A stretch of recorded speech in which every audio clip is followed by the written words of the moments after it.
हमारे संस्कार किस प्रकार से बनेंगे। किसी घर के संस्कार ऐसे हैं कि वहाँ पर नियम से पूजा होती है, नियम से ईश्वर स्तुति होती है, अतिथियों का सत्कार होता है, बहुत सारे अच्छे वहाँ पर नियम हैं, वह संस्कार क्यों बन पाए। कुछ विचार हमारे अंदर इस तरह से बैठ जाते हैं कि हमारा जीवन उसी अनुशासन में चलने लगता है, वह हमारे संस्कार होते हैं। तो हमारे संस्कार कैसे बने। निश्चय ही हमारे बड़ों ने कुछ नियम बनाए होंगे, कुछ अनुशासन का पालन किया होगा, कुछ ज्ञान को सुनकर उसको जीवन में धारण किया होगा, फिर पीढ़ी दर पीढ़ी वह विचार संप्रेषित होते चले गए, वो आपके अवचेतन में बैठते चले गए और वो संस्कार बन जाते हैं। तो हमें अपने विचारों को यदि संस्कारों में परिवर्तित करना है, उसके लिए हमें कुछ नियमों की आवश्यकता है और उन नियमों के कठोरता के साथ अनुपालन की आवश्यकता है।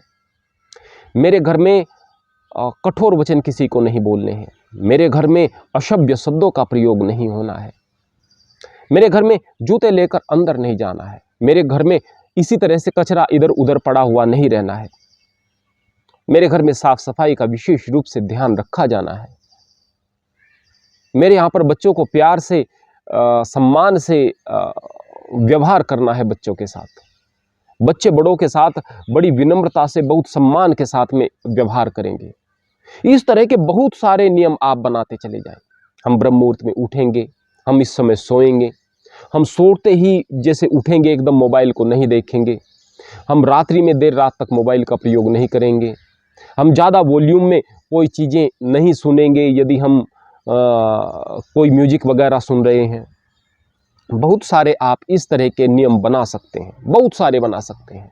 इन नियमों का पालन करते आप चले जाएंगे, हम किसी भी बुरी आदत को दृढ़ता के साथ में रोक देंगे। इस तरह के नियम बना सकते हैं। अनेक चीज़ें हैं जो कि आप इस तरह से बना सकते हैं। इन नियमों को अच्छी अच्छी चीज़ें किताबों से प्राप्त करें, गुरुजनों से प्राप्त करें, अपने व्यवहार से सीखें, लोगों से सीखें, इतिहास से सीखें कि लोगों ने इस तरह के कार्य को करके ये नुकसान उठाया है। उन कार्यों को आप न करने का निश्चय लें।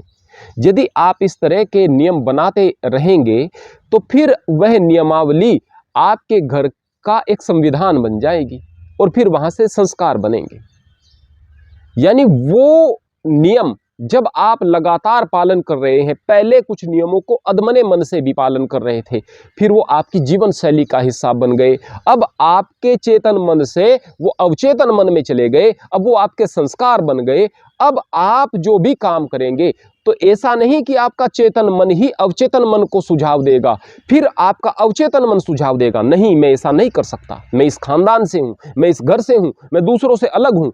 जब आपका चेतन मन भी सुझाव देगा अच्छी चीज़ों के लिए और अवचेतन मन भी समय समय पर चेतन मन को सुझाव देगा, जब चेतन मन गलत चल रहे हों, तो फिर ऐसा समझ सकते हैं कि दो पति पत्नी हैं जो एक दिशा में चल रहे हैं। जब पति पत्नी मिलकर के एक दिशा में चलते हैं तो घर तरक्की करता है। पत्नी इधर खींचे, पति इधर खींचे, पत्नी ये कहे, पति वो कहे, आपस में अनबन हो, घर का विनाश हो जाता है। ठीक इसी प्रकार से जब दोनों एक साथ मिलकर एक दिशा में बढ़ रहे होते हैं तो घर आगे बढ़ता है, तरक्की करता है।